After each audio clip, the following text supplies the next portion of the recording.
Hello, everybody. Hopefully, you're having a good week thus far. Um, I'm just gonna give people a few minutes to get in here. Hopefully, everybody's having a good week thus far. While we're waiting, I'm gonna go ahead and turn on some music and go take care of something real quick. I'll be right back as soon as I do this here.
All right, we're back. So, we're gonna, as I said, just wait a few minutes to give people a chance to come in.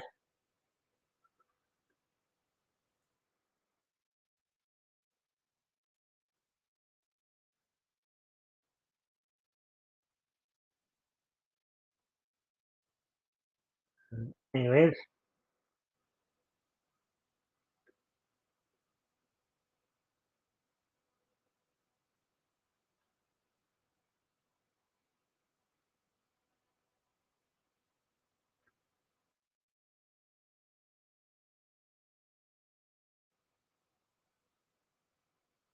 all right. So, uh, waiting for some more people to show up. See where I can come in once. So, Conan, the adventurer. Conan, man of bravery. He's more powerful than any man whose legend crossed the land and sea. Conan, first mightiest warrior. His quest to undo the spell a living stone cast upon his family by driving the evil serpentmen back into another dimension, vanquishing their leader, a cruel wizard Rathamon. Conan, the adventurer, Conan, man of bravery. He's more powerful than any man who spread his legend across land and sea. Feel the power, Conan.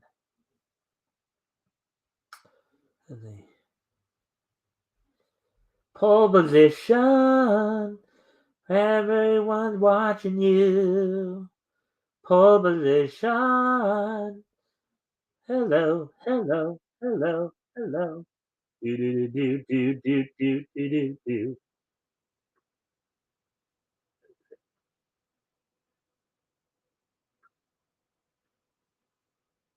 All right, let's see what else.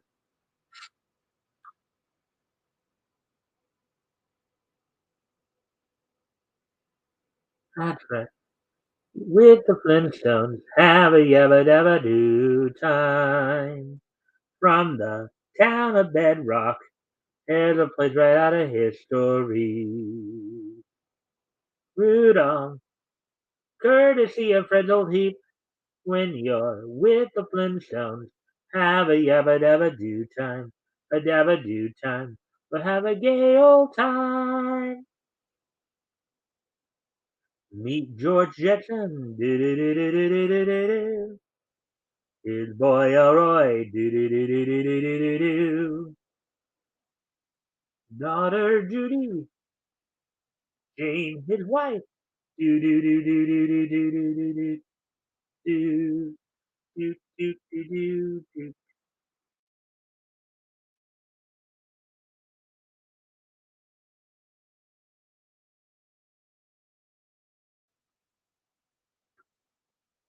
Anyways,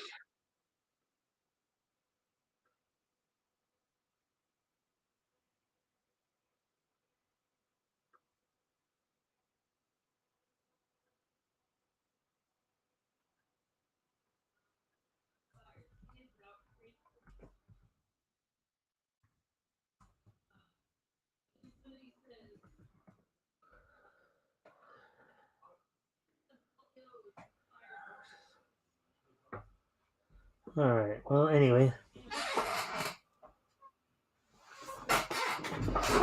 okay. So yeah. So, anyways, let me just go ahead and see what time it is here. Then probably start getting started on what we'll get talking about. So yeah, we're almost coming up on 8.5 minutes here. Okay, so here's what's on tap for tonight. We're gonna initially start off with three articles. We may do more depending on the time situation. Um, we're gonna go, of course, we're gonna go over some of the upcoming DC and Marvel releases from CBR, as well as some good news for comic book creator Ty Templeton, and she's been diagnosed cancer free. Plus, of course, the wrestling roundup and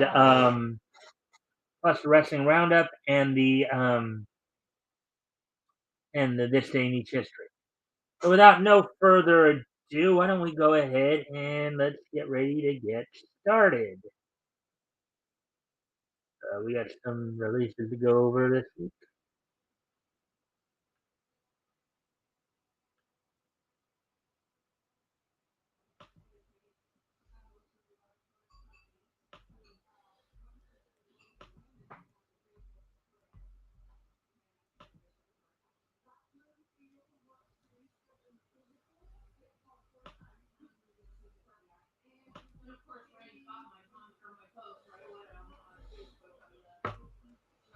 All right, so here we go. Um, DC's new releases include Paul Dano telling the Batman's Riddler origin. It's a week for Batman fans with the release of Riddler Year One, Punchline, The Gotham Gang, and the prequel tie-in to the Gotham Knights video game. Article by Sean Gibbon, published 1 day ago. Well, of course, I first found it wasn't a full day yet. Anyways, the Batman's Riddler is given an origin story in the new releases for DC Comics. Now, of course, okay, so I guess that's the Batman version of the Riddler because we know that like the DCAU Batman the animated series Riddler was given an origin as well. So that was years ago, of course. Out on Tuesday is the first issue of Riddler Year One, a title written by Batman's Riddler Edward Nashton actor Paul Dano and illustrated by Devon Subic. So as opposed to Edward Nigma, now they're calling him Nashton. Okay. Set prior to the events of Matt Reeves' 2022 film Riddler Year One, will be a six-issue miniseries that explores how Nashton evolved from a forensic accountant into the villain that would shake Gotham City with puzzles and targeted murders. Dono and Subic um, both make their American comics debut with the series set to um, tell the quote shocking story of a man with nothing to lose. So they're going in a totally different angle with Riddler here.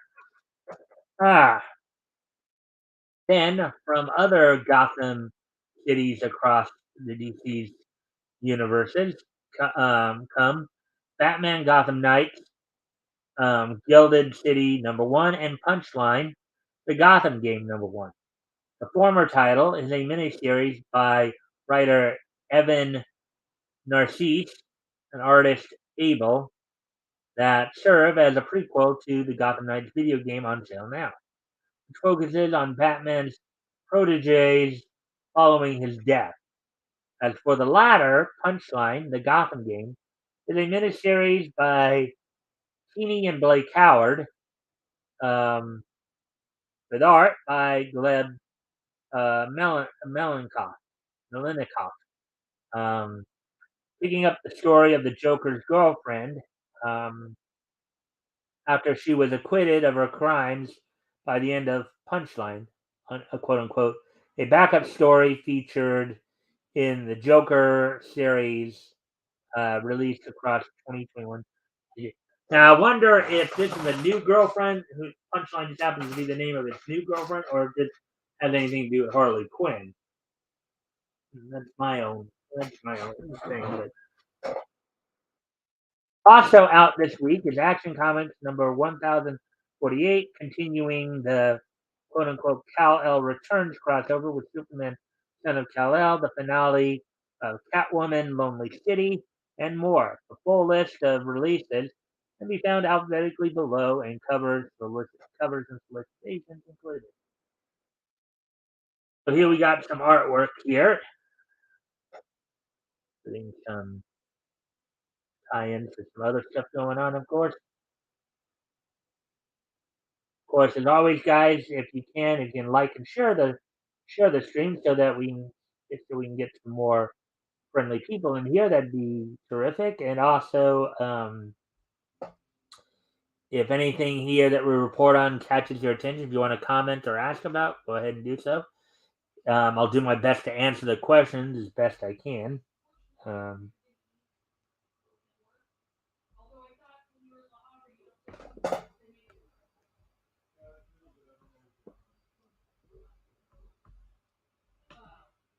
All right. All right. So, anyways, getting on with this. Action Comics number 1048. And I guess they continued the number one, volume one's numbering here at this point. Written by Philip Kennedy Johnson, art by Mike Perkins, backup art. Okay, so backup art by David Lapham, cover by Steve Beach. Okay, so let's see. All right, $4.99 US, 40 pages. variant 5.99 US cardstock on sale today. Quote unquote, Kal-El Returns, Part 3, the epic crossover between Action Comics and Superman, Son of Kal-El continues. Superman, Supergirl, Steel, and the rest of the Super family have brought the Elosian refugees to the Fortress of Solitude. But before they can show the newcomers the ropes of heroics on planet Earth, a sneak attack from above turns the Arctic tundra into a war zone. Plus, the march toward Action Comics 1050 continues when Lex Luthor presents a disturbing deal to Metallo. Here's some of the art for the next book. Well, you got a Nightwing and you got a Dick Grayson and Barbara Gordon smooch going on there, and that middle one there.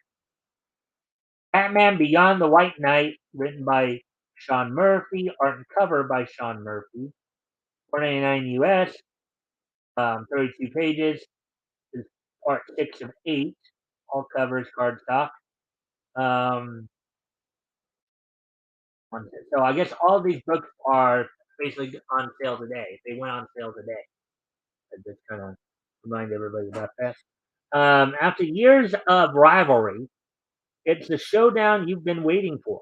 Jason Todd versus Dick Grayson. So the first Robin versus the second Robin. Who's the best Robin? Find out this issue. Plus, with the help of an unexpected new ally, Bruce Wayne aims to take Derek Powers down for good. But will the malevolent millionaire's newfound powers prove to be too much for the former Batman? So now they've incorporated some of the. Like, it sounds like they've been incorporating more of the. I guess Batman Beyond the White Knight is set in the Batman Beyond universe. That's interesting.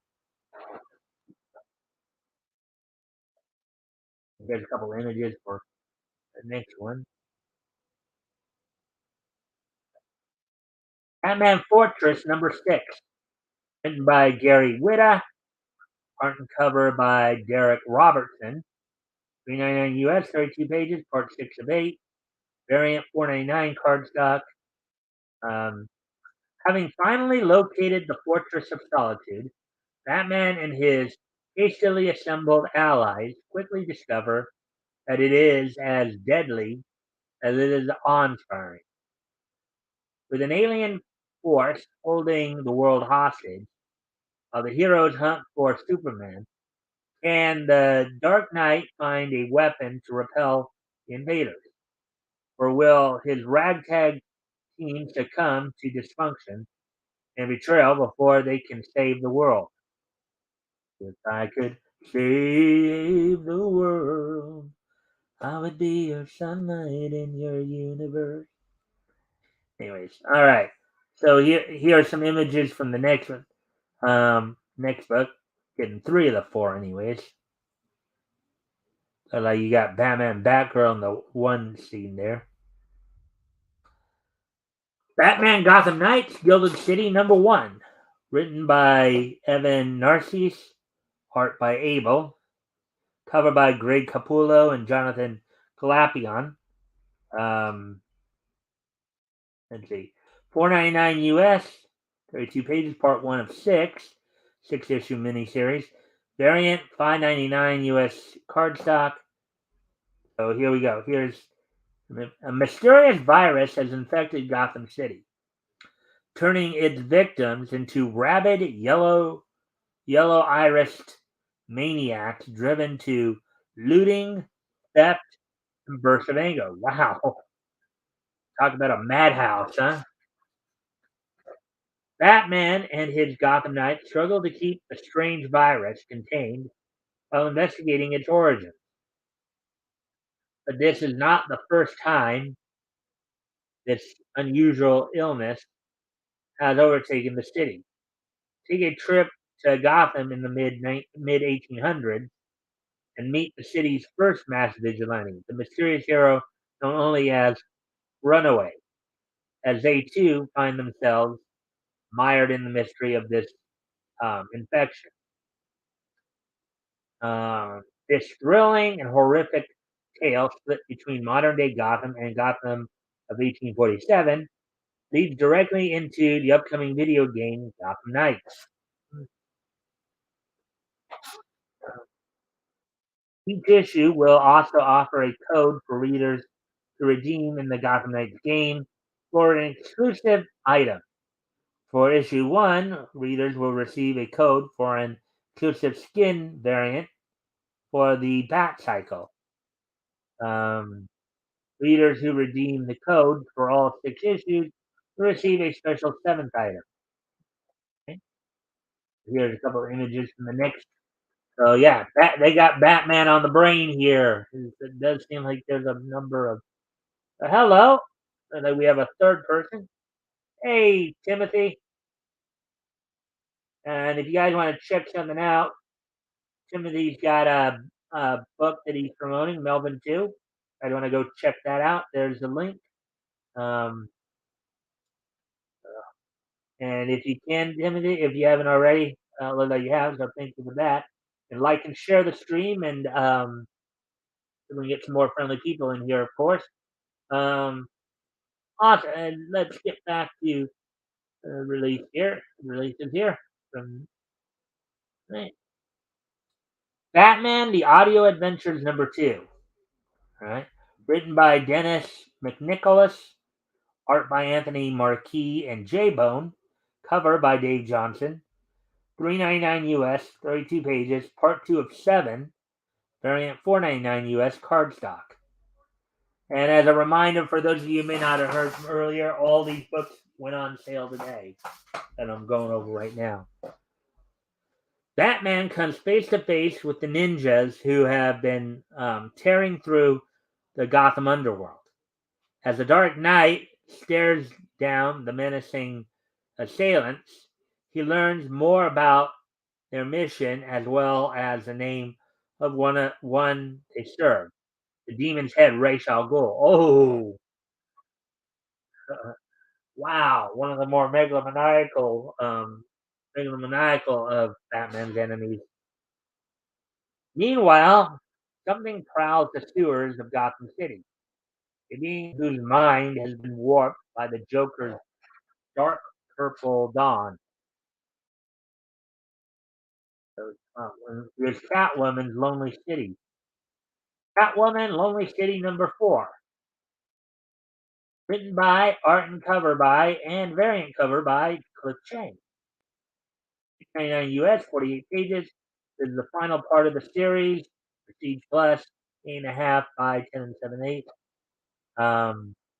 So one of the most acclaimed Black Label series ever reaches its conclusion. All of the sacrifice, all of the broken bodies, and shattered relationships leading up to this.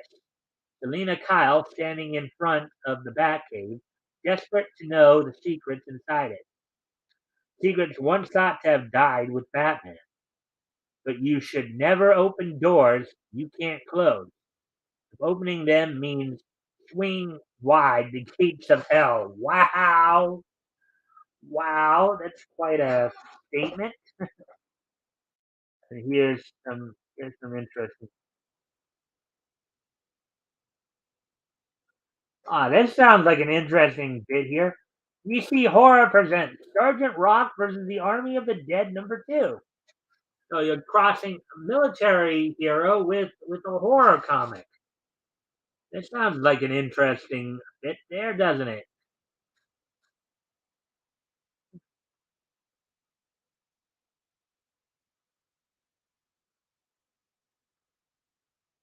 Alrighty then.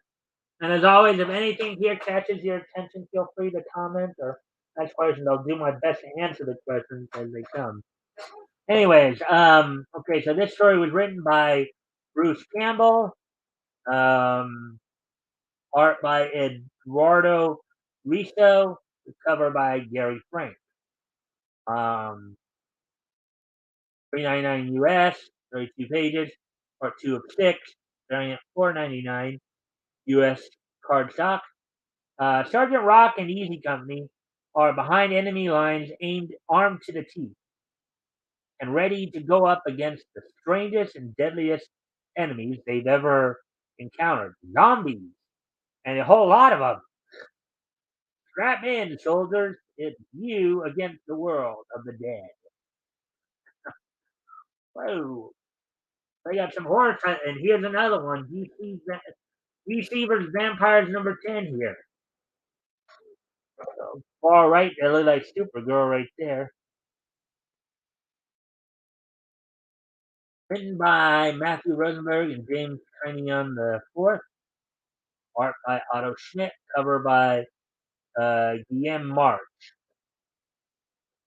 399 US, 32 pages, part 10 of 12.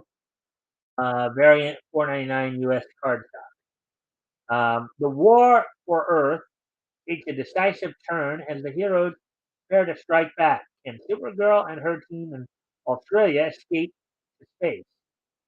Will the Birds of Prey's infiltration of Gotham City go unnoticed by the Vampire King? And Green Arrow saved the human cattle from the blood farm. Shocking answers await. Um, DC Mech number 4, and here are some interesting artwork here.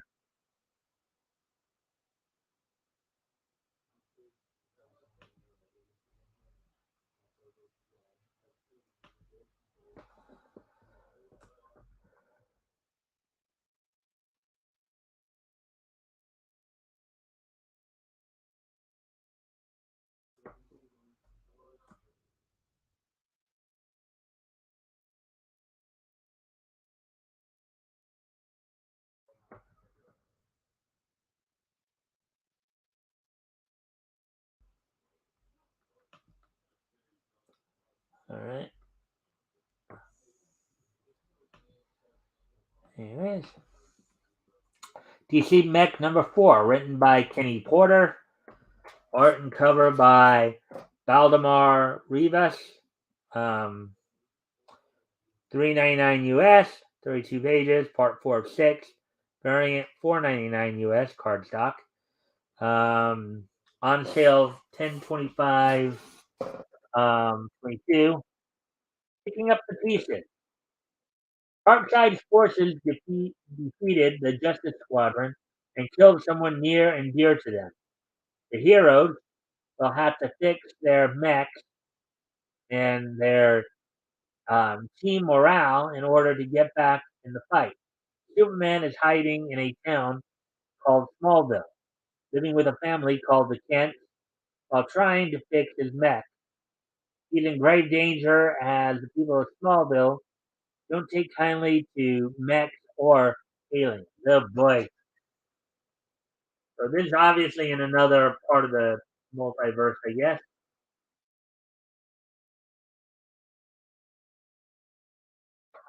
Okay, moving on to there's Slade in the middle cover there. I guess taking along a couple of kids for Halloween. Deathstroke Inc. number 14. Oh, okay. Written by Ed Brisson, art by Dexter Stoy. Oh boy, I wonder if that guy regrets having that name. Considering how much that name gets tossed around as an insult these days. Cover by Michael Yanin. 399 US, 32 pages, variant 499 US cardstock. Um, Outgunned and overwhelmed, Deathstroke's first mission takes a shocking and brutal turn as a new threat arises to steal his hit and to steal his hit and his reward. Um, Slade has to decide live or fulfill his contract. There's another kind of scary Detective Comics number 1065. Another one where they kind of just started up with the numbers again for from issue one here. Um, Written by Ram V, art by Raphael Albuquerque, cover by Evan Gagel or Cagle. Let's see, 4.99 US, 40 pages, variant 5.99 US cardstock. Um, the Orgum family has dramatically arrived after a traumatic event um, at the docks in Gotham,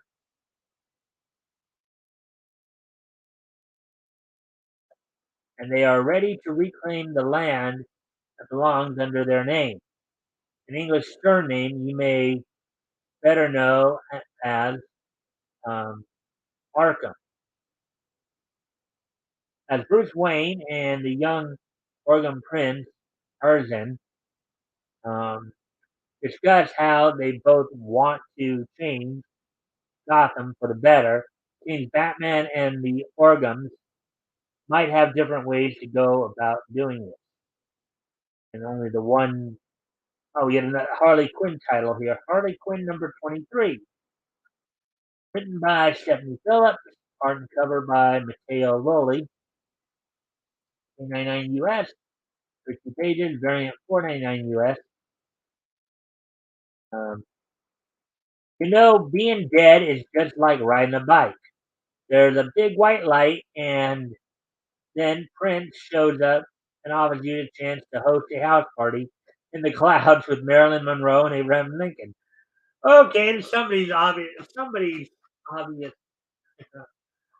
attempted humor there. And suddenly you're brought back to life in a pit of gooey green snot. Oh, goody. And you have to find the person who was rude enough to shoot and kill you. To make things even better, turns out that coming back to life could have some serious unintended consequences. Ooh. Ooh. That doesn't sound good.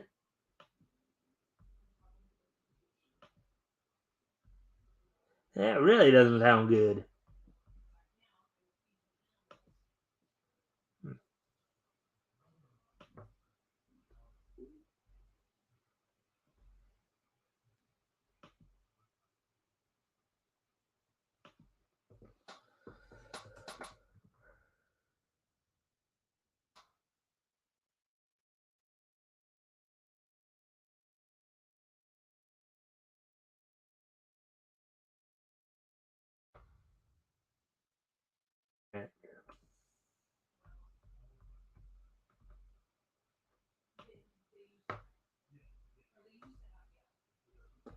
Alrighty then, as we continue on here with the article. That's a very interesting picture there. Or the human target. Oh yeah, this one's been number 8. I remember reading about this one a bit. A lot of treachery going on in this book. Written by Tom King. I guess no surprise that's why there's so much treachery in it. Art and cover by Greg Smallwood. 4.99 US, 40 pages, part 8 of 12. The brutal Eisner-nominated series continues as time is running out for Christopher Chance. Sorry. Um, Find his murderer. His investigation into the Justice League International takes a violent turn when Rocket Red comes knocking, looking for his friend Guy Gardner. Yeah. And you have to remember this is the book where they made Guy Gardner a total jerk, kind of a they painted him as a somewhat obsessive, overbearing, violent individual who basically could not let go of his ice. If you guys remember that going way back when. Punchline, the Gotham game number 1. Okay, this is the one we were talking about earlier.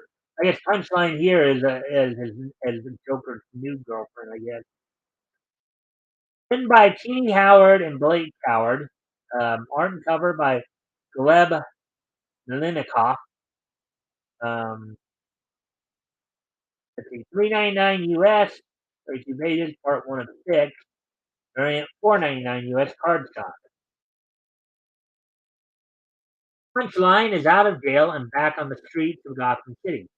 She's not coming back for some of what Gotham has to offer. She's coming back for all of it.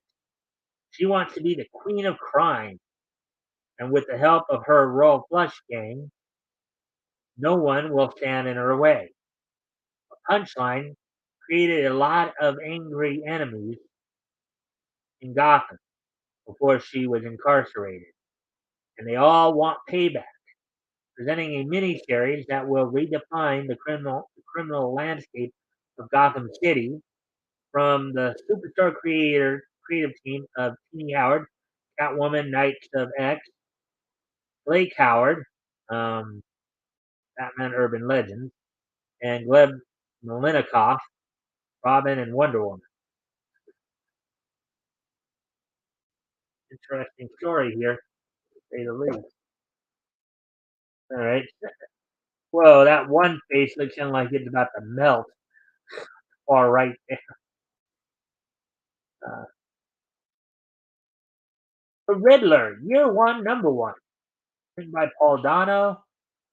Um, art by Stevan Subic. Covers by Bill Sienkiewicz. $4.99 US, 32 pages. Um, part one of six, all covers cardstock.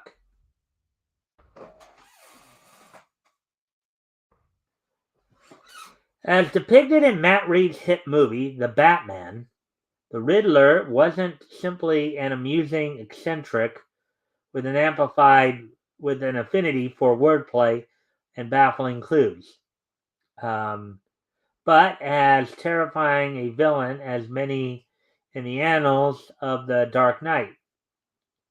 Here you can see Edward Nashton evolve into the menace known as the Riddler. How did an unknown forensic accountant uncover the dark secrets of Gotham's underworld and come so close, bringing down the entire city? The six-issue miniseries is an immediate prequel to The Batman.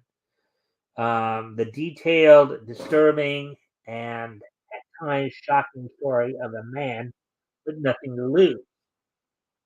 And there's a multiverse story, an Elseworld story, I guess. Artist Stevan Subic makes his American comic debut, including a variant cover that is the first of six interlocking covers. Collaboration with Dono delivers a shadowy and gritty tale of society's forgotten man who refuses to go unnoticed any longer. Subic's recent Conan the Cimmerian for French publisher uh, Lunat um, has brought him great acclaim in Europe, and he's about to break out globally with a Batman series unlike any you've seen before. Tim Drake, Robin number two. We don't have it. Unfortunately, for whatever reason, the photos are not available to come through there.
Anyways,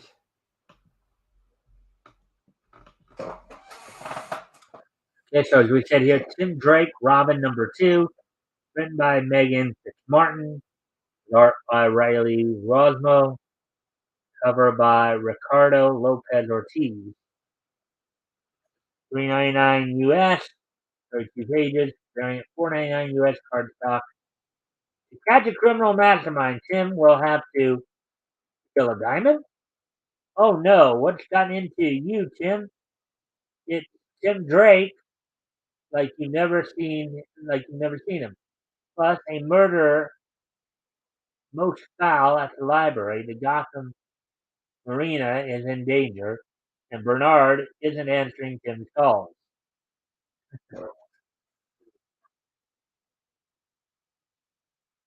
Sounds like they incorporated the Red Hex storyline from kind of the animated series from back in 2003 for this Tim Drake story. Anyways, Young Justice Targets #4, written by Greg Weisman, who of course known for his work on Disney's Gargoyles. Art and cover by Christopher Jones. $3.99 US, 32 pages, part 4 of 6. Variant $4.99. The search for Queen Perdita continues, and the conspiracy behind her abduction deepens as Lex Luthor's involvement becomes apparent. Now, the Outsiders and Gorilla Squad head to a LexCorp robotics factory in Dialia to investigate further. And, and what they find will rock them to their core.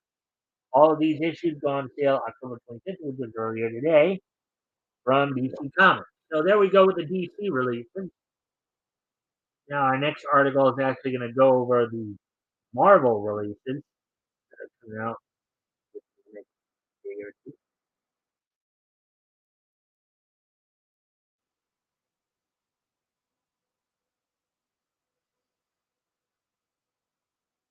Again, they're having some image issues, I guess.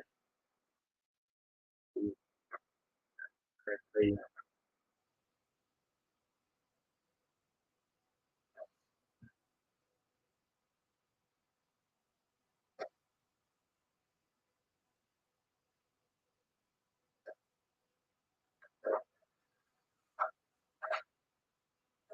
Marvel's next batch of new comics has Werewolf by Night attack Moon Knight. Wow. After their live action MCU debuts on Disney Plus, Moon Knight and Werewolf by Night face off in the annual issue of the former's ongoing series. Article by Sean Gibbon, published one day ago. So all of Marvel's releases happen tomorrow. On Wednesday, readers witnessed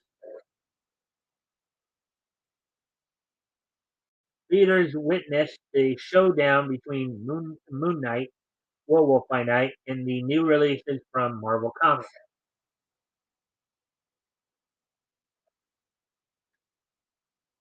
After actors Oscar Isaac and Gael Garcia Bernal effectively brought the two characters into live action this year on Disney Plus, Moon Knight, annual #1, will pit Mark Spector and Jack Russell um, against one another. I think Jack Russell's the werewolf by night, I guess. The issue is written by Jed McKay, illustrated by Federico Sabatini, and its main cover by artist Rod Race. Is homage to Gil Kane's cover for Werewolf by Night #32. The issue marks the first appearance of Moon Knight in comics, and the upcoming annual commemorates the two heroes' historical connection.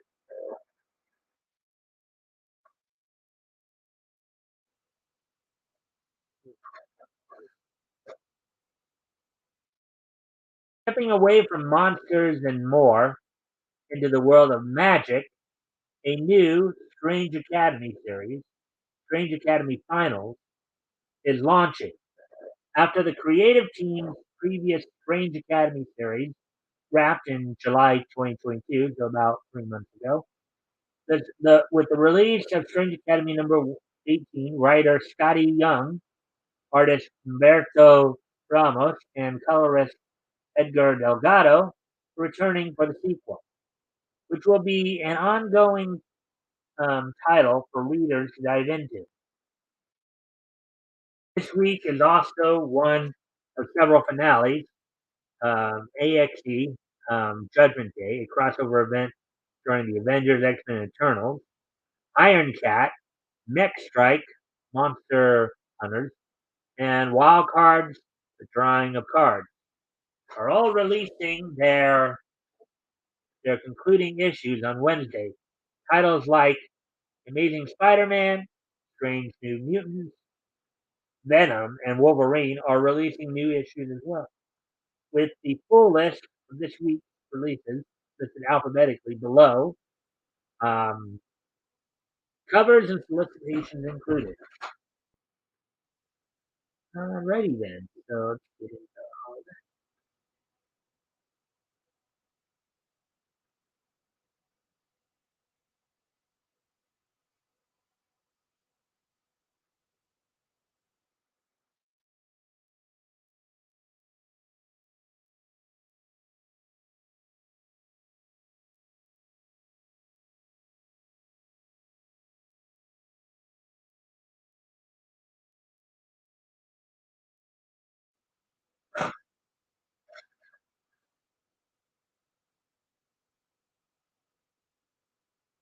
Alrighty then. So getting back to this. Let's see. Oh yeah. So alright. So here are some of the covers for the AXE Judgment Day number 6 of 6. That second cover looks very interesting. It looks like an eye catcher there, particularly for the guys. Kieran Gillen, writer. Valerio Sheedy, art. Cover by Mark Brooks. The apocalyptic finale of the event of the year. It's not that nothing will be the same again. It's that unless heroes can find a new way to be heroes, everything will be nothing forever. Wow. That's quite enigmatic. An enigmatic way of saying things. 40 pages, rated T plus, $5.99. Amazing Spider-Man number 12. It looks like you got the Hobgoblin and Spider-Man right there on the cover. Zeb Wells, writer. John Romita Jr. Art and cover.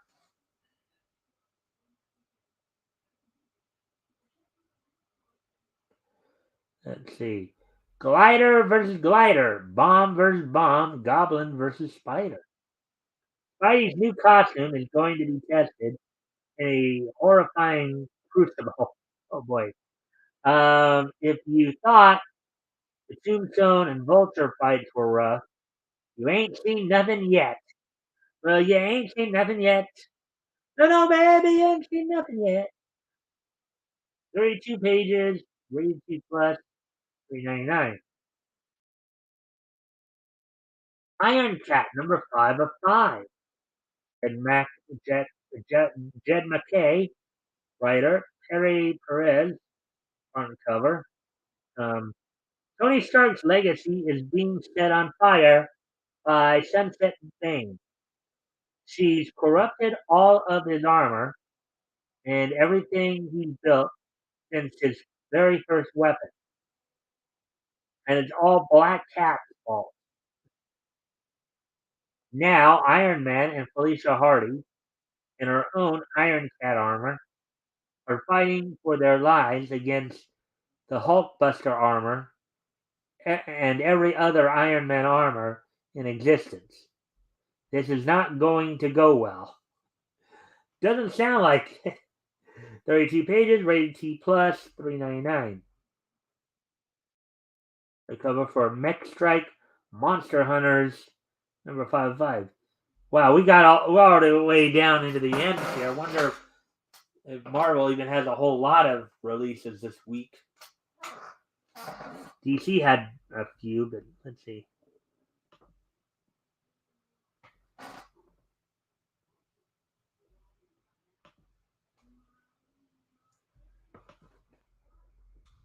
All right, Christos Gage, writer, Paco Diaz on the art, EJ Sue with the cover. Doctor Doom has evolved into his final, most monstrous form yet. The Avengers will need an army of allies to face the threat. But will even that enough to take down the giant-sized Doom? It's armored action on a massive scale for this explosive finale. 32 pages, rated T plus, $3.99.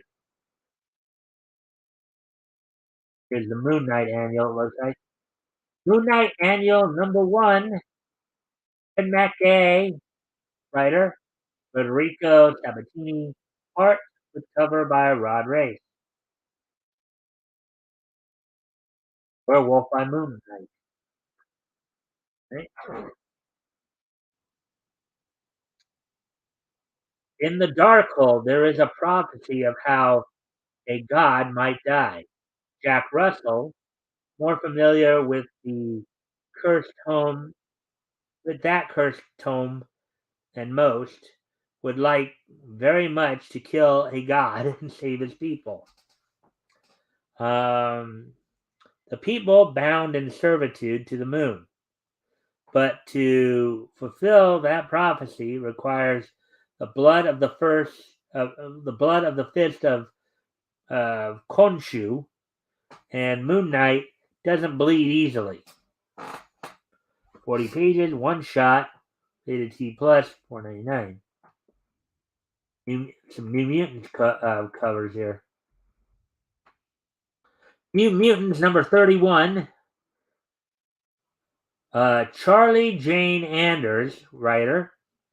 Alberto Albuquerque, Rose Steen, and Ted Brandt on the art. Cover by Rafael De La Torre. Escapade joins the New Mutants. I guess Escapade is a mutant herself, I guess.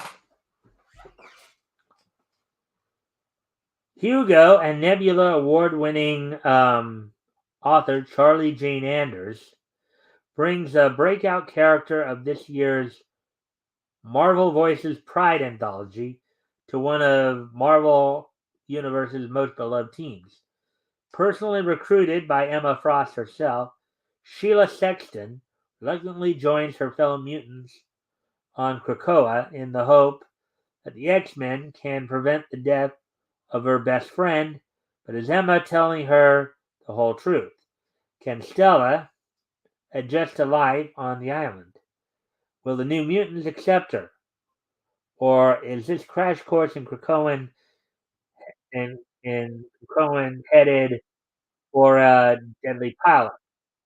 Join Escapade and your favorite lovable mutant rapscallions in the start of a wild ride of a 3-issue arc with artist Alberto Albuquerque and guest script by Pride's Rose Steen and Ted Brandt. 32 pages, rated T plus, $3.99.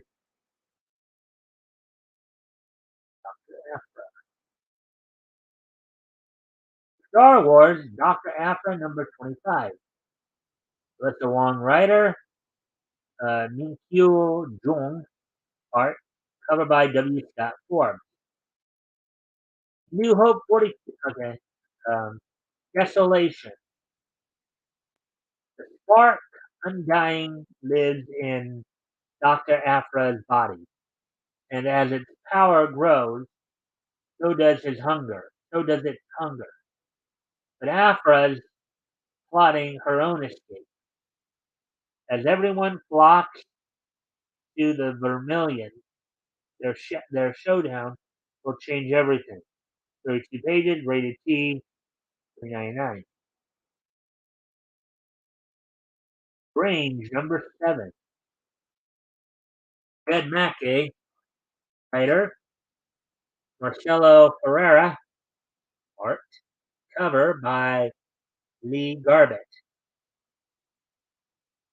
The Sorcerer Supreme of Death. Clea and Wong have uncovered who is behind the zombie resurrections of the deceased heroes and villains, but they're going to need all the help they can get, including from the Sorcerer Supreme of Death, the Harvestman. 32 pages, rated T plus, 399. Here you go, Strange Academy Finals number 1.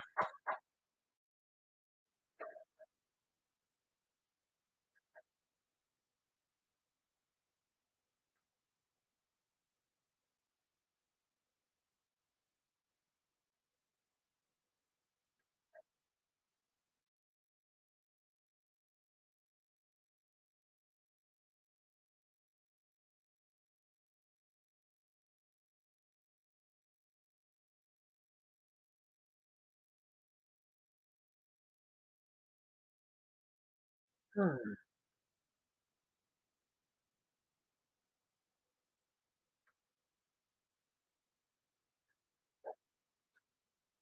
Got a young writer, Humberto Ramos, art and um,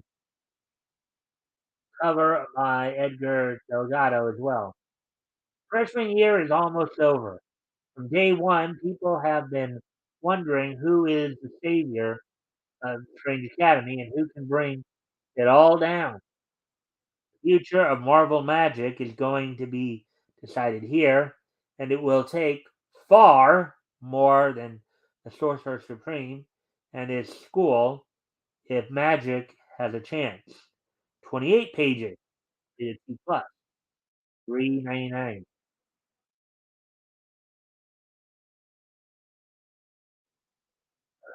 Thunderbolt.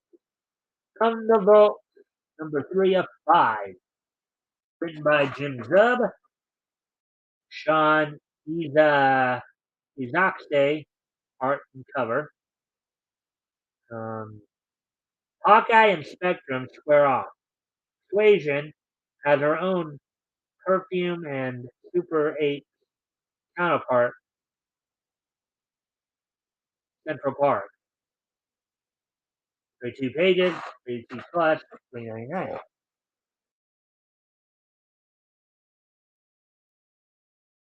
Ultraman, The Mystery of Ultra 7, number 3 of 5. Kyle Higgins and Matt Groom writers. Davide Quinto, art cover by E.J. Sue. Past and present collide with the future on the line as Ultraman takes on Ultra 7. It's a knockdown, drag out battle for the fate of the world, with a couple of giant kaiju thrown in for good measure. There's no room for anyone else in this fight, right? 32 pages, rated T plus, 399. The Variant, number 4 of 5. Gail Simone writer, Phil Noto art cover.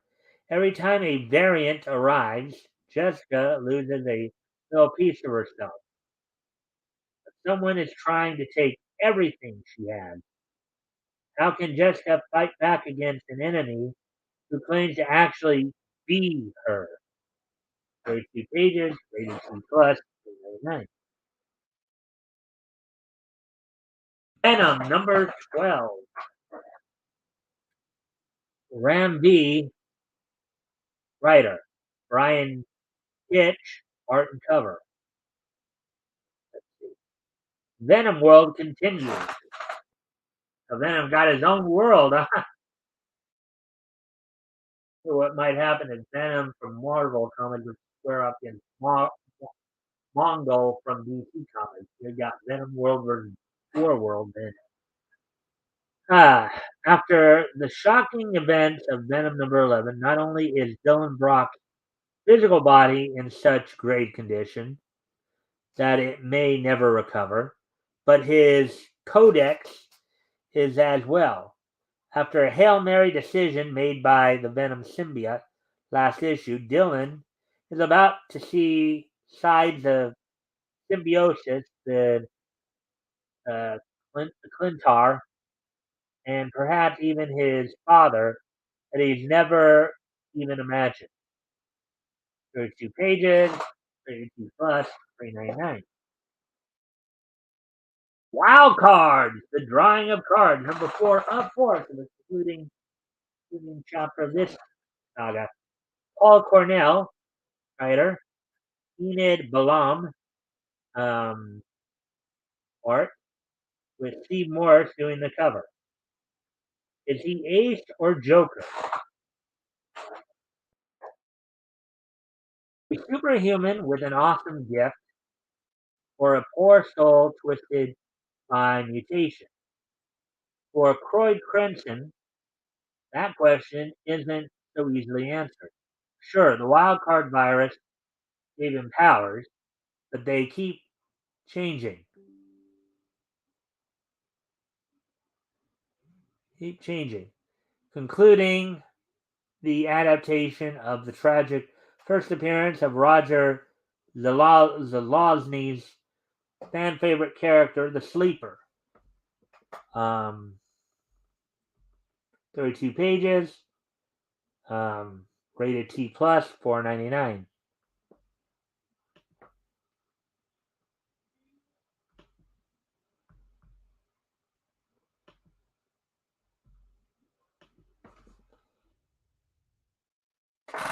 Oh, we got a Wolverine title coming out here. Wolverine number 26.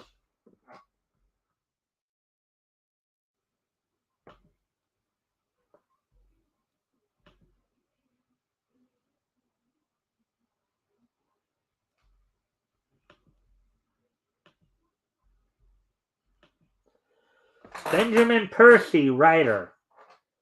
Juan Jose Rip, art. Cover by Lenil Francis Yu. The Mark of the Beast.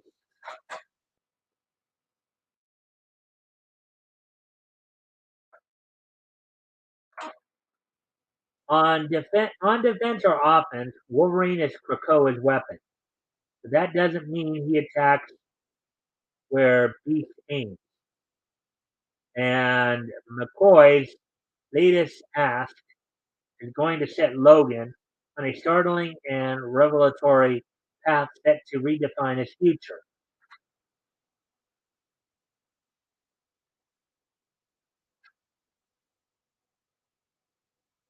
Let's see. A perfect jumping on point for new readers and a culmination of story threads from the start of this volume no continuing reader can afford to miss. 32 pages, parental advisory, $3.99. X-Men Legends number 3, and Nocenti, writer, Javier Pina, art, cover by Giuseppe Camuncoli. Can the X-Men survive Mojo World? It's a long shot. And Nocenti returns to her co-creation with an all-new story set after the original Longshot miniseries. Longshot's adventure on Earth may be over, but before he can continue his mission, he's pulled into Mojo World for a multi-picture deal he simply can't refuse. And when Wolverine and Shadowcat investigate the mysterious psionic disturbance, will they be able to escape the pull of Mojo World before things spiral out of control. 32 pages, rated T plus, $3.99. Exterminators, part 2 of 5. Leah Williams, writer. Carlos Gomez, art. Cover by Federico Vincentini. A Night to Remember. When 3 explosive ladies hit the town, they had no idea it was going to hit back so hard. And shockingly, running into their stabby friend, Wolverine, hasn't made the night any less blood-soaked. Oh boy. Join Dazzler, Jubilee, and Boom Boom, and Wolverine. Wow, Dazzler, Jubilee, and Boom Boom. That is quite an explosive team, isn't it? Fireworks galore with those 3. For a bloody, sexy gut punch of a series that will leave you begging for another. 32 pages, parental advisory, $3.99. All of these issues are on sale October 26th, which is tomorrow, from Marvel Comics. So there we go with that one. So before I do get to the next story, because the next story we're going to do is a Ty Templeton story. That will be the last one that we will. It won't be the last art, because I think if I've got some time here, which it looks like I do, I may go ahead and just do some random anime stories. Fill out the time a bit. But before I do that, I do need to step away from the computer for a moment. I will be right back. I'll put on some music for you guys. I'll be right back.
Alright,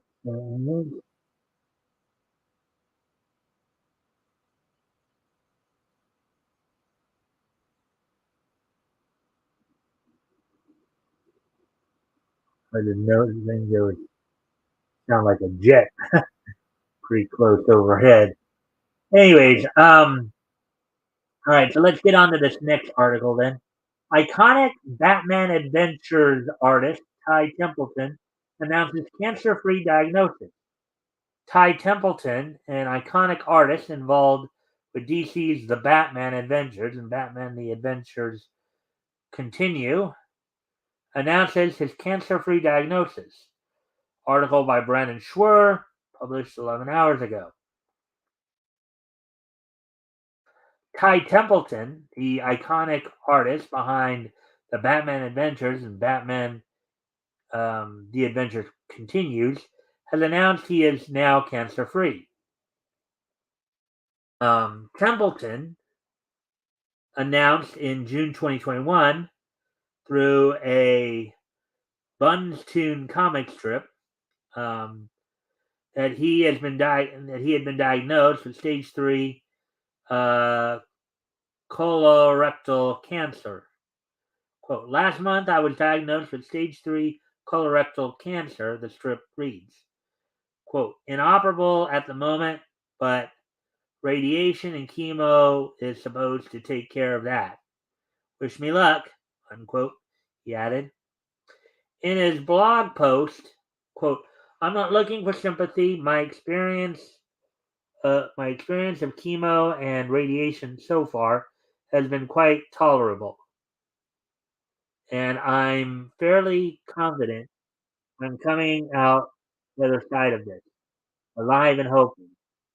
Later this year, but I wanted folks informed so they don't wonder why I got super lazy this year and just stopped drawing Batman Adventures Continue and why I missed a couple of deadlines late last year too.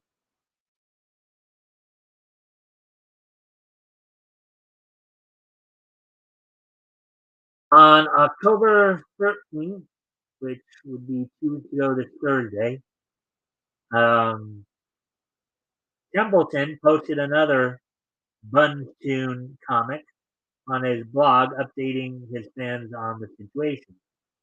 Quote, do you remember about a year and a half ago I told everybody that I had stage 3 colorectal cancer? Unquote, the script reads. Quote, I was genuinely terrified. Well, I don't have it anymore. It's gone. I'm cancer free. Thank you, Dr. Burns and Dr. Quinton and the wonderful staff at Credit Valley Hospital, Mississippi, for literally saving my life. Unquote. The comic goes on to explain the many challenges Templeton and his wife faced since the initial diagnosis. Quote, I had cancer symptoms for a year and I just ignored the strip further reads. Quote, if they'd found the tumor earlier, it would have been solved in weeks instead of 17 months. So use my stupidity to save your life. Pay attention to your body and get tested. And I'll see you in the funny books. Unquote.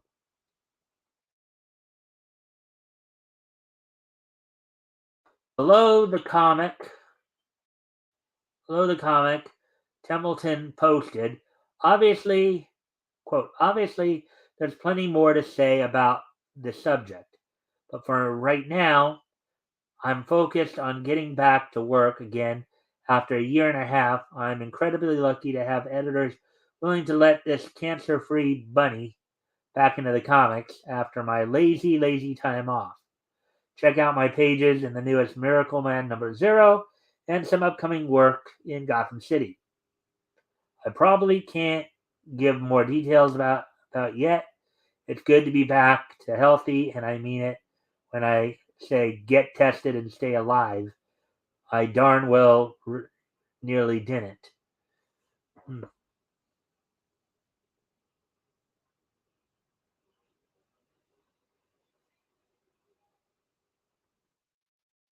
Alrighty then. So there we go with that one. Now we're gonna probably just go through anime stuff. We'll see what we have on the anime front. Considering that I knew that particularly the release stuff was going to take a while. So we're at hour 17 now, so still got some time to go here.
All right, so let's go ahead and take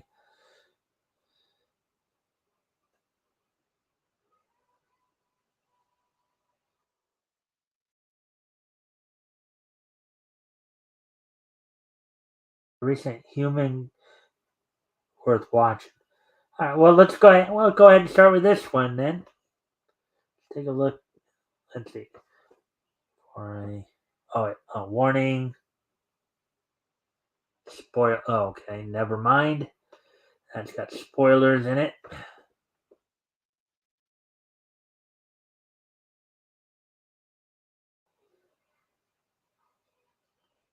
I got spoil. Unit is a suicide.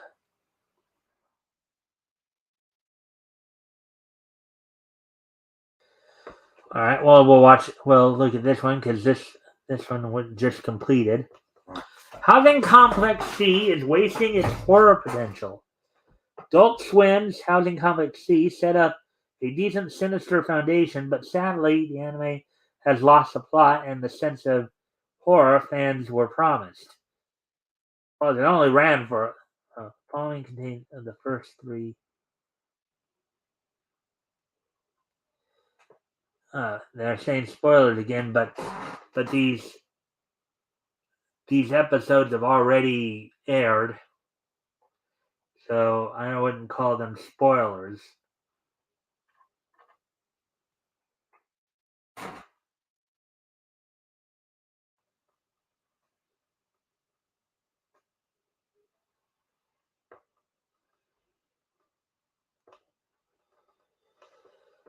All right. Well, I wouldn't call these spoilers because the episodes have already been aired. So, in Adult Swim's new anime, Housing Complex C, the sinister entity haunting the Kurosaki region of Japan has so far managed to remain invisible. It's led to citizens going missing from the apartment complex where protagonist Kimi is living, with the folks leaving behind mostly remains. Dead animals are turning up as well, um, whetting the appetites of viewers who want to see the supernatural force unveiled. After three episodes of Housing Complex C, after three episodes, Housing Complex C is sadly still holding its hand as it wastes its horror value in the process. The anime is coming off bland, boring, and lacking the sense of urgency that the intense trailers teased when Adult Swim revealed is creating a psychological thriller. Housing Complex C focuses too much on levity. Housing Complex C jokes are fine for setting the happy tone of the complex and its denizens before the paranormal activity. But once people start going missing, things should become serious. Instead, it's making Kimmy and the likes of Taka come off as nonchalant when they know they should be investigating the problem at hand with a bit more fury. Clues have been seeded out that something malevolent is around. So Kimmy, in particular, needs to get past the folk song for the area and start tracking other clues down outside the fable and the dilemma of Khan and his people. Like I said, the only reason I'm reading it, normally I don't read spoilers, but these episodes have already aired. So this is not a spoiler. It is not a spoiler. These episodes have already aired, and they're going to air again this Saturday as part of a Halloween marathon. This and last week's episode, the fourth episode. So these are not spoilers, contrary to what this article said. Because these episodes, because the series is already finished. The fact that Taka, like so many others, gets killed off screen and turned to moss already makes the series a bit underwhelming. Kimmy should be using Yuri, her best friend who recently moved in, to get to the bottom of things by now. That they find a dog's head in the soup at the complex party is all the more reason they need to grow up, work with the patrol, and shed insight into other breadcrumbs they found regarding the cave below. By sticking to the light mood, Housing Complex C is following a typical anime formula where comedy has to be forced in. I don't think that's necessarily true. I don't know. You know, I haven't seen that as much as they're claiming here. Housing Complex C needs more blood and gore. It's cerebral seeing Moss left behind, which has folks thinking people are actually missing. But the fact remains that there are carcasses and remains around the camp, which creates mystery, but also takes away from the severity of and intimidation of the force. No one's asking for animal brutality or mutilation, but an artistic approach can be done to have the sinister presence using blood splashes and splatters across walls or on the ground to show the police that something's amiss.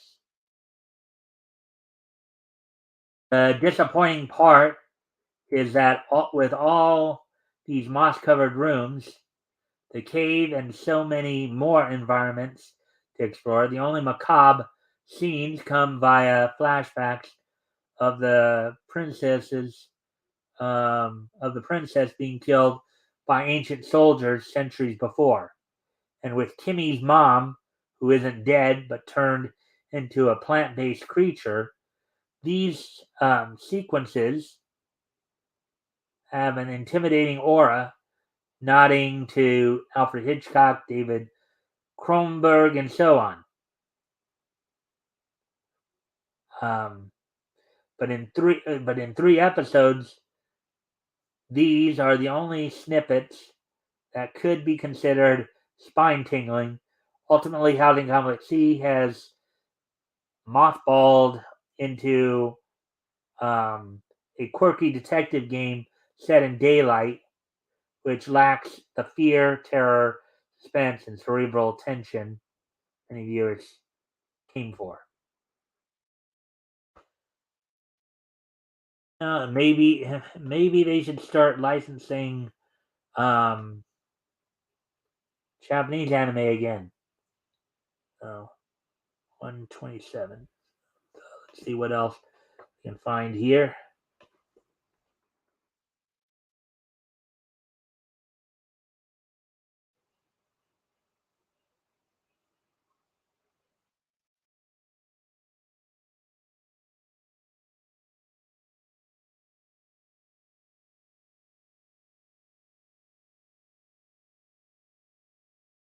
I'm just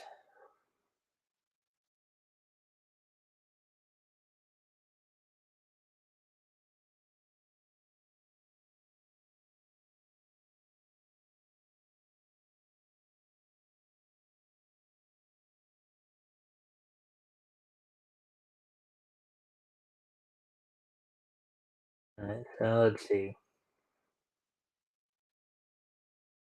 Any more of these? Let's see.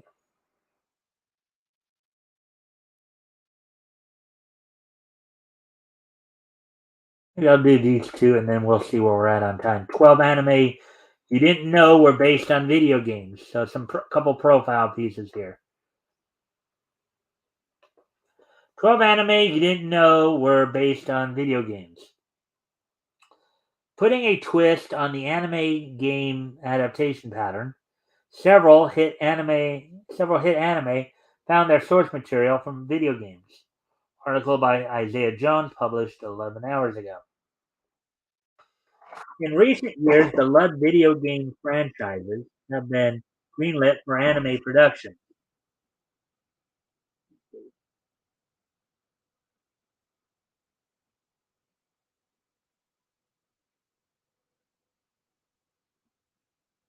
Some have been smashing hits, utilizing iconic themes, gorgeous fight scenes, and excellent characters. Other series missed the mark, primarily if anime studios focus on a less popular or confusing storyline. Some studios may even choose an older game series to celebrate an anniversary or pay homage to creators or fans.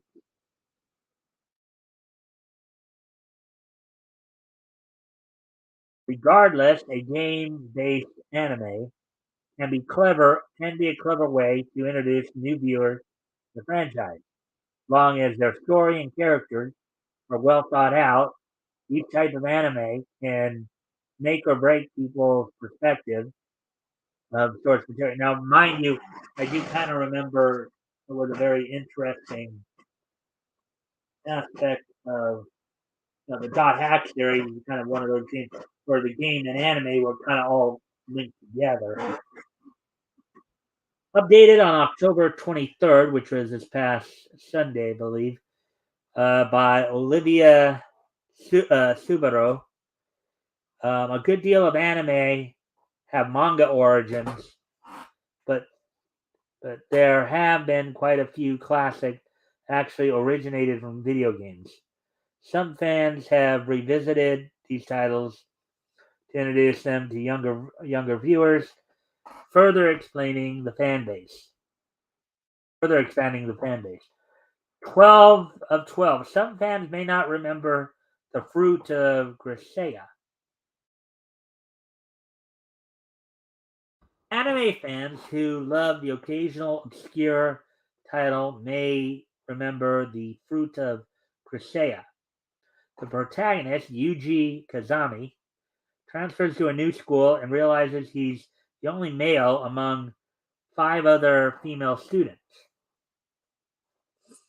Wow, that's kind of a small school right there. It seems like a typical harem romance on the surface. It's more of a psychological drama with many disturbing themes, such as assault and cannibalism. This is the fruit of Chrysalia. Actually, sounds a little bit like Higurashi when they cry. Let's see. No, was that it? Yeah, that might be the one I'm thinking of. Higurashi went 3 years prior. The Fruit of Grisea, released as a visual novel by Frontwing. Unlike the anime, the game contained multiple interactive narratives that wove into the overarching plot. Based on the player's decisions, they could choose how Yuji tended interacted with each potential love interest, leading to a specific ending. The game could also end prematurely based on the player's options, which could drive the story to an unexpected and possibly deadly conclusion. The 11th of 12. Many fans know Castlevania through its Netflix anime. Well, Castlevania has been a long time game, so Castlevania goes all the way back to when I was a kid, basically. So older seasoned gamers may recognize the Gothic adventure series Castlevania, created in 1986. It's one of Konami's most long-standing game franchises. However, younger generations are more familiar with the 2017 Netflix series. Castlevania's first two seasons adapted the third game, Dracula's Curse, but its popularity quickly skyrocketed. The story followed Vlad Dracula Tepes,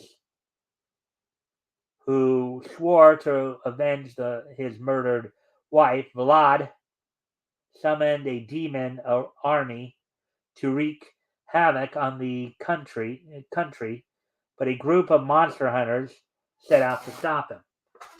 10 of 12, Little Busters. Couldn't have aired at a better time.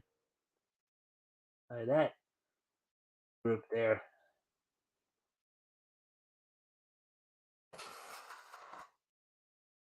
Little Busters is a 2007 school-based slice-of-life visual novel created by Key. The series thrived thanks to Key's growing popularity, reaching a second-place ranking in sales the following year. Animated by J.C. Staff, the anime debuted 5 years later. 2012. The timing was near perfect due to the moe boom of the early 2010s.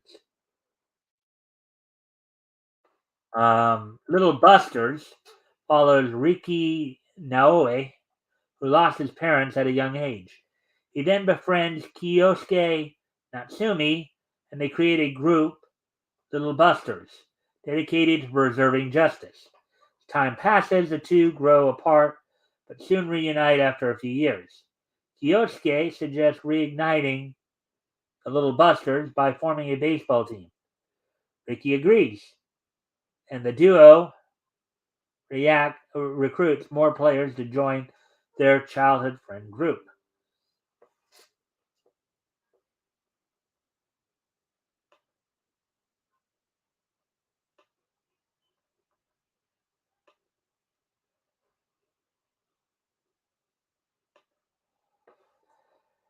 Okay, 9 of 12. Kimono Friends combines two subgenres into one adorable series. That's kind of cute right there. Kimono Friends was the perfect addition to the growing Kimono Mini anime collection. Most of the cast is female, so it also fits into the quote cute girls doing cute things subgenre unquote. By the way, many anime fans familiar with this cutesy animal series may not realize that it used to be a mobile game.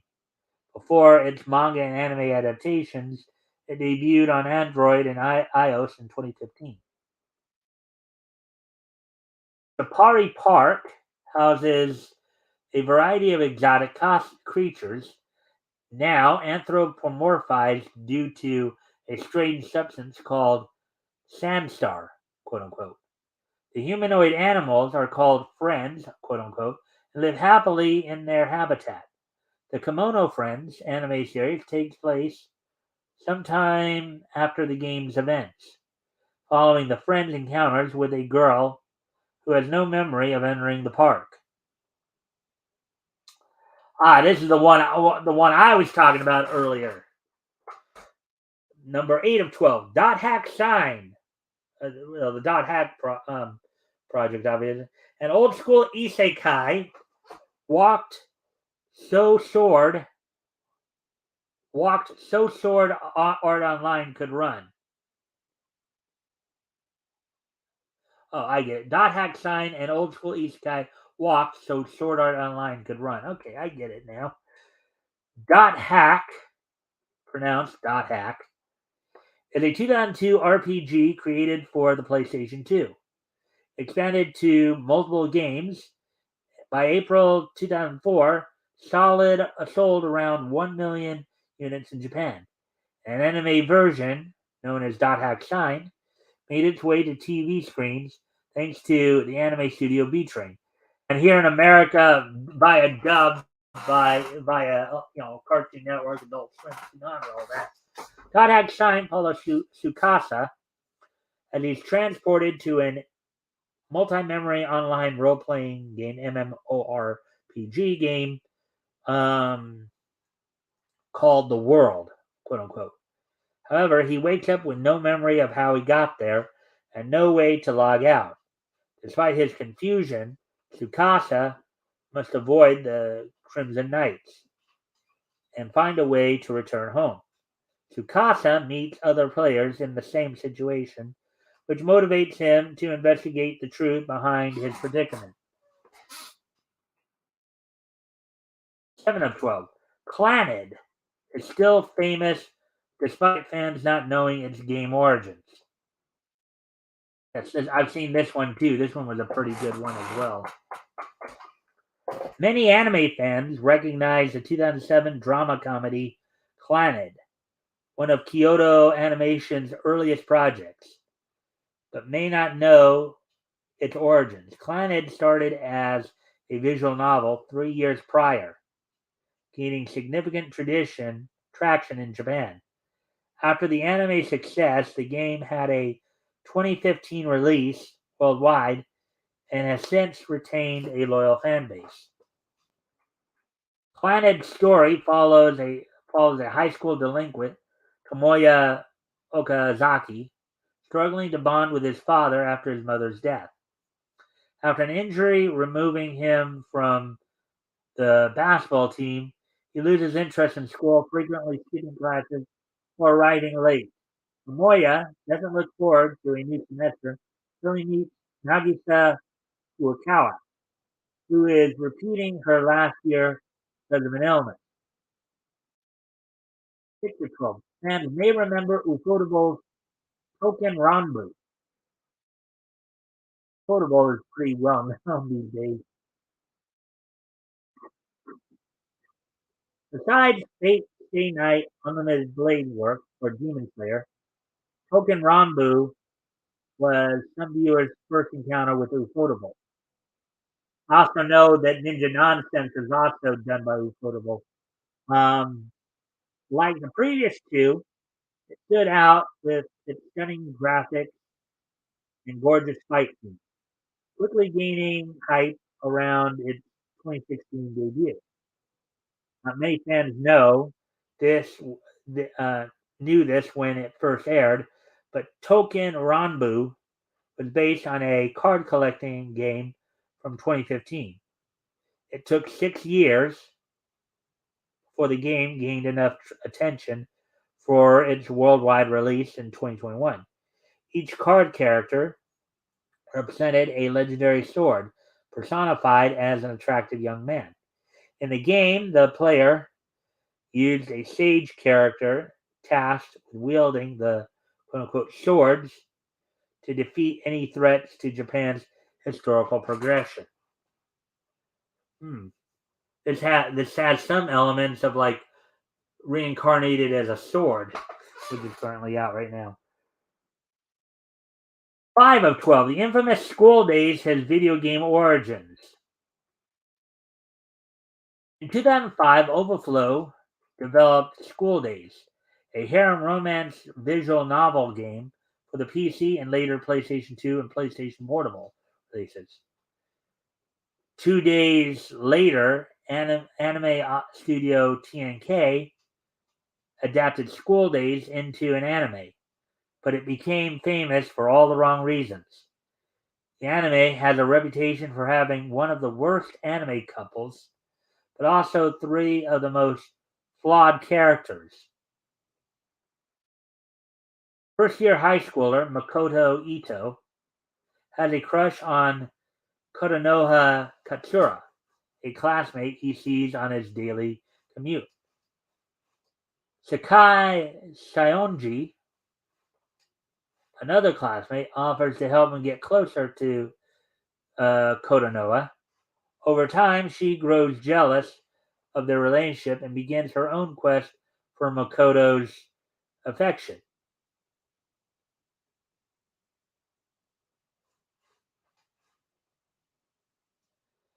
While School Days premise seems like a typical love triangle, it delves into much darker territory.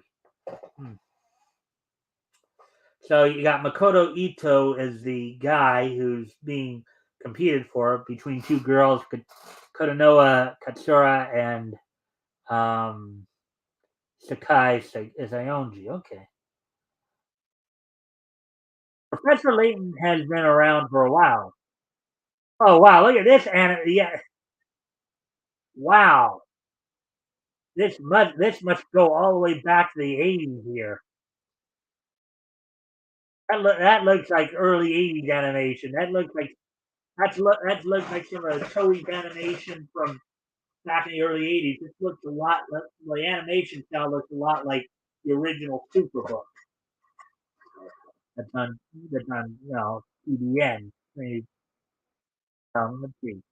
Younger Professor Layton fans may not realize its long-standing history in the gaming community. Level Five's puzzle adventure game hit the market in 2007, releasing multiple spin-off games, a 2009 film, and a 50-episode anime from 2018.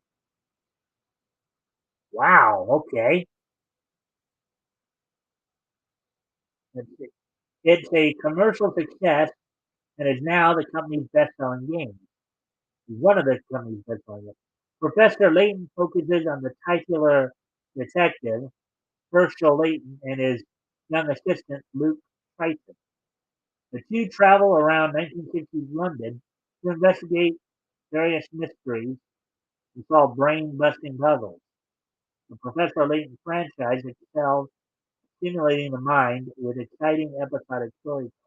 Ah, so they just drew it like it was further back in time. It was actually from more recent. Oh. The way they wrote that, though, they almost made it sound like it was an older series altogether, but they just drew it like that.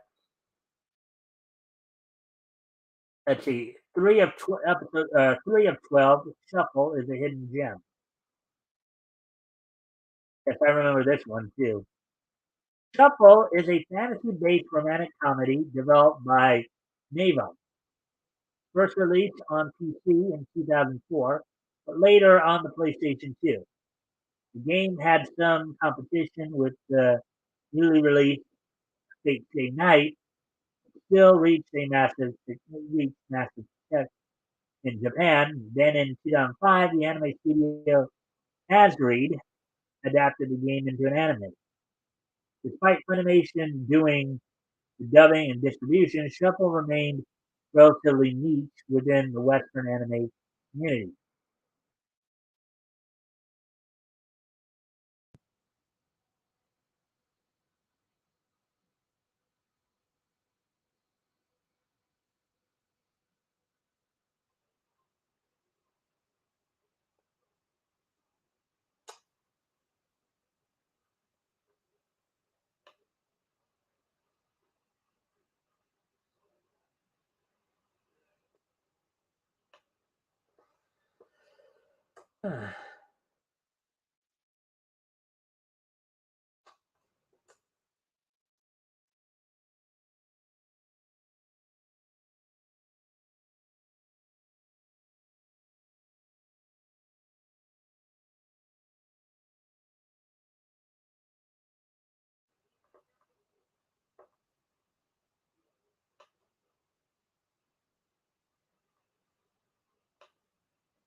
So we're actually getting pretty close to time here.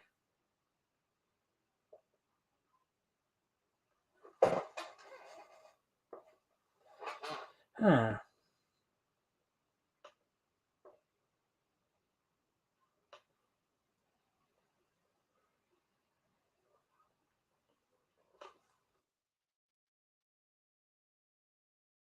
All right.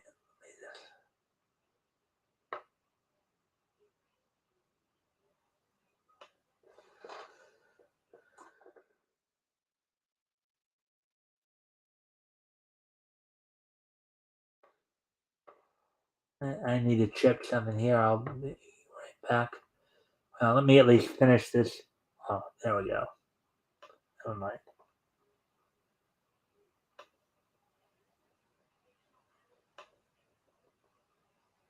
All right. Anyways, all right. The anime takes place in modern day Japan, where gods and demons rule. The kings of both realms. Is it shift? Oh yeah, shuffle. Yeah. All right. The kings of both realms move to the human world and befriend Rin Tsuchimi, an ordinary student at Verbena Academy. They have a good reason for the sudden life change. Their daughters are head over heels for Rin and will do what they can to win his affection. The two princesses aren't the only ones fighting over him.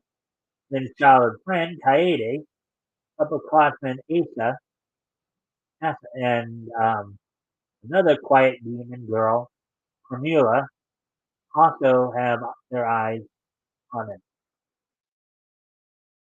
Yeah, this will probably be the last article we go over because we're already already up near 2 hours here. So, anyways, Show by Rock developers collaborated with a titan of the kawaii community.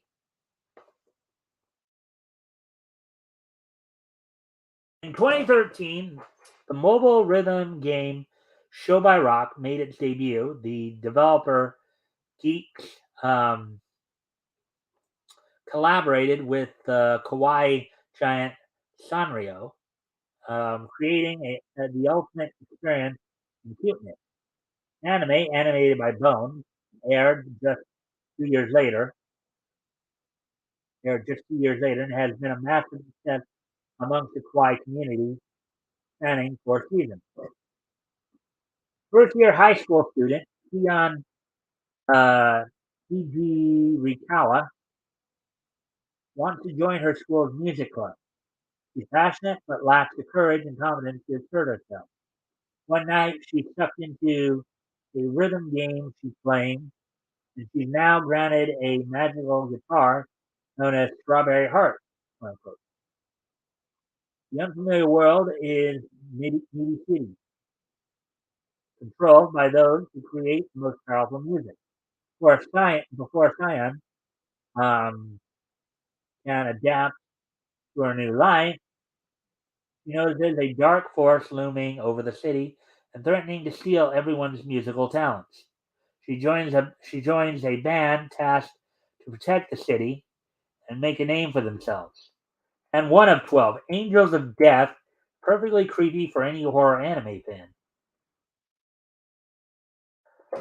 Angels of Death may be a niche title. It deserves to stand with other prominent psychological horror anime. Before 2018, most anime fans were unaware of its source material. Its video game version came out in 2015, gaining a cult following in Japan before reaching a wider audience the following year. 4 years later, Angels of Death had multiple manga, light novel spin-offs, and a following of dedicated fans. 13-year-old Rachel Gardner wakes up in an abandoned building, lost and without recollection how she got there. An announcement reverberates through the building and deems her a sacrifice, quote unquote. Rachel soon encounters a serial killer Isaac, quote, Zach Foster, quote unquote, who wishes to escape. The two decide to team up, but must make their way through the building and the murderous individuals operating on each floor. There we go with that one. So, anyways, there we go with that one. So, with that, we're at an hour 52 now, so I got to kind of speed things up a little bit here. So, that article actually took longer than I thought it would. But, anyways, we're going to do the wrestling roundup here real quick, and then, going to do the wrestling roundup, and then we will go through this day in each history before wrapping things up. So some of the so last night's Raw, some some of the things that were happening. You had some good segments. Being reported now, of course, that Bray Wyatt's becoming the top face on SmackDown. So his merchandise is selling real fast, and many people had long awaited his return. The feud between Seth Rollins and Mustafa Ali seems to be heating up as as they encountered each other last night. Mustafa Ali was wrestling Austin Theory, and then afterwards, Rollins had fought, had gone after him. So basically, we're still about a week and a half away from Crown Jewel in Saudi Arabia, which of course has Roman Reigns defending the WWE, the Universal title against Logan Paul. You have Almost and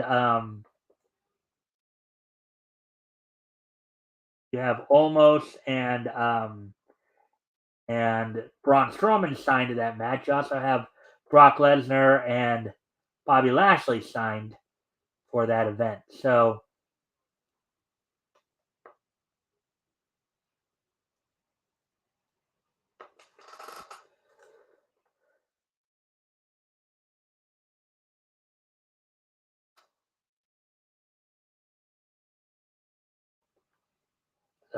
let's see. So they'll be continuing to building that up. And also some kind of like garbage news here, in which so as many of you know, as we reported yesterday, Kevin Nash's son had passed away last week. It was discovered he passed away from a seizure from essentially trying to quit drinking cold turkey. Well, unfortunately, there are some clowns out there who think they're going to try to be funny, and they're like sitting there just spewing a whole bunch of hateful comments at the man.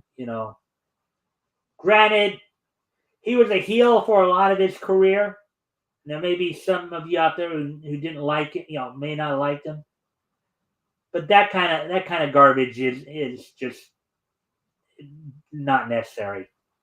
Dude just lost his son. Let him grieve. Don't be jerks. Don't sit there and trash on him while he's grieving. That's just wrong. Now to some AEW news. So the investigation into the whole incident involving CM Punk and the Elite and all that, for this physical altercation, seems to be coming to an end. There's been a lot of talk that AEW may be looking to buy out the remainder of his contract, as I don't think they want him there anymore. At the same time, they don't necessarily want him going to the WWE right away.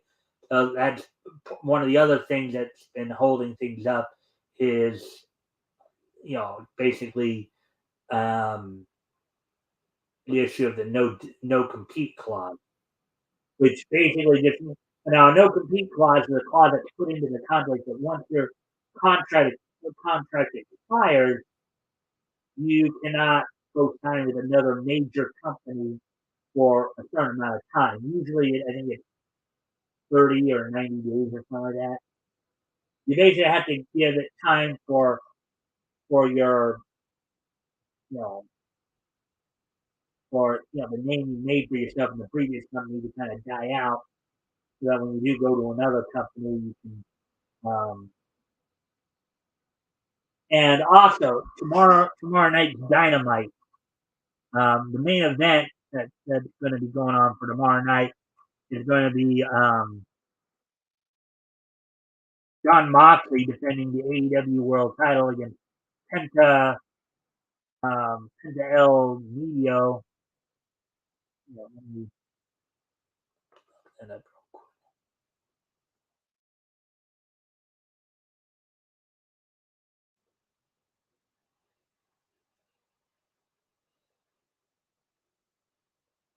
Oh yeah, let me just. All right. All right. So tomorrow night's Dynamite includes the main event has Jon Moxley, as I said, defending the world title against Penta El Zero Miedo of the Death Triangle fame. In a tag team match, let's see, the show starting off with a number one contenders match for the AEW World Tag Team Championship, as former champ Swerve in Our Glory will be taking on the current AAA World Tag, Ring of Honor World Tag, and IWGP Tag Team Champion FTR, as they look to add another belt to their collection.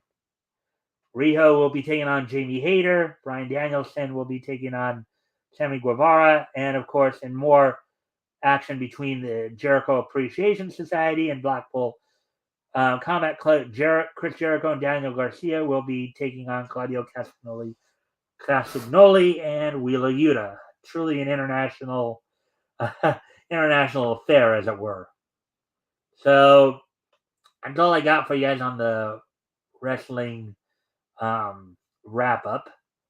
So today being Tuesday, October 25th, why don't we go ahead and take a look back at this day in each history? History! Let me just. All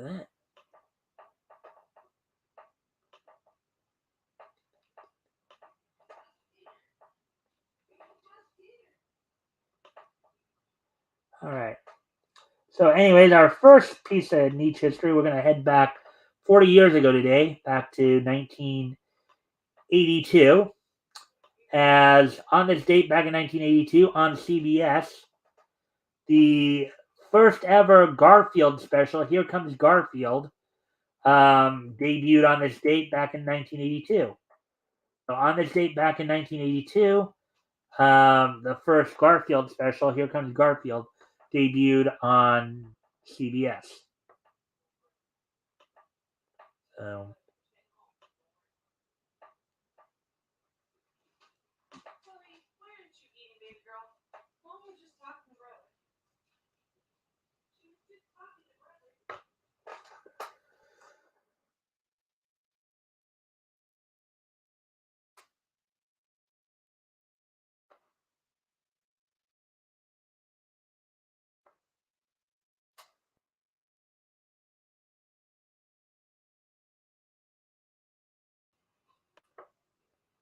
all right. So, anyways, with that, let's get ready to move on to the next piece in each history. We head back 30 years, as on this date 30 years ago today, WCW held its Halloween Havoc pay-per-view from the Philadelphia Civic Center in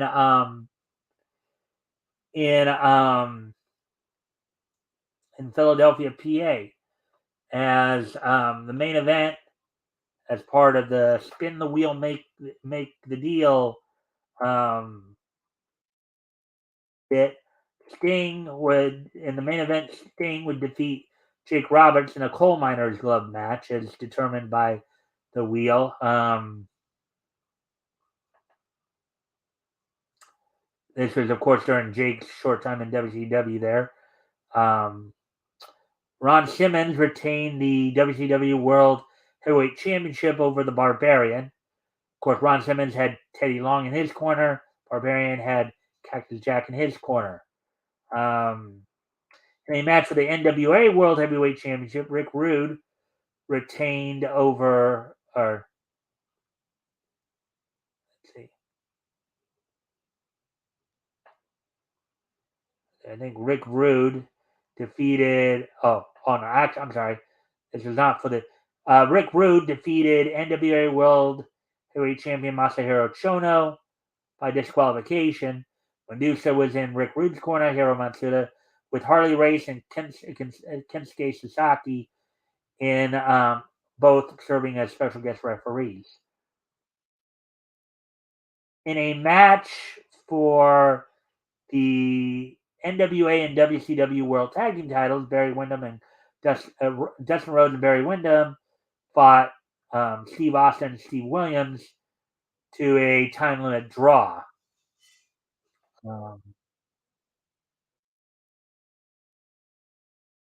Also on the event, you saw Tom Zink. The start of the show saw Tom Zink, Johnny Gunn, and Shane Douglas defeat Arn Anderson, Michael Hayes, and um, Bobby. And at this point, of course, this was around the time Dangerous Alliance was starting to kind of fall by the wayside.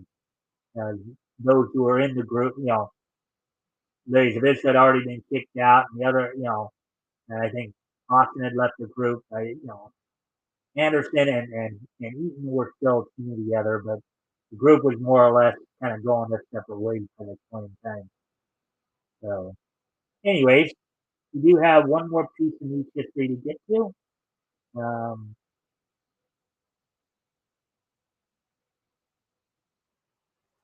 as on this date in 2006, 16 years ago today, this date 16 years ago today, the 175th issue of Veronica from Archie Comics went on sale on this date for $2.25. It was 32 pages. On this date, 16 years ago today, Veronica, the 175th issue of Veronica, Archie Comics went on sale on this date. So, anyways, guys, thank everybody for being here. Just want to remind everybody, of course, this Friday, RJ Carter will be joining me as co-host will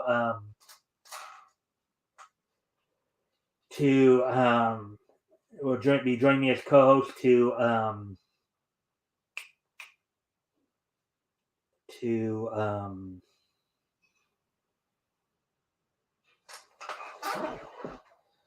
will be joining me as co-host to continue our look at comics that went on sale in June of 1939. We'll be focusing in on David McKay publications and Eastern Color. And I hope to see everybody back here tomorrow. Hope to see everybody on here Friday. And until then, bye.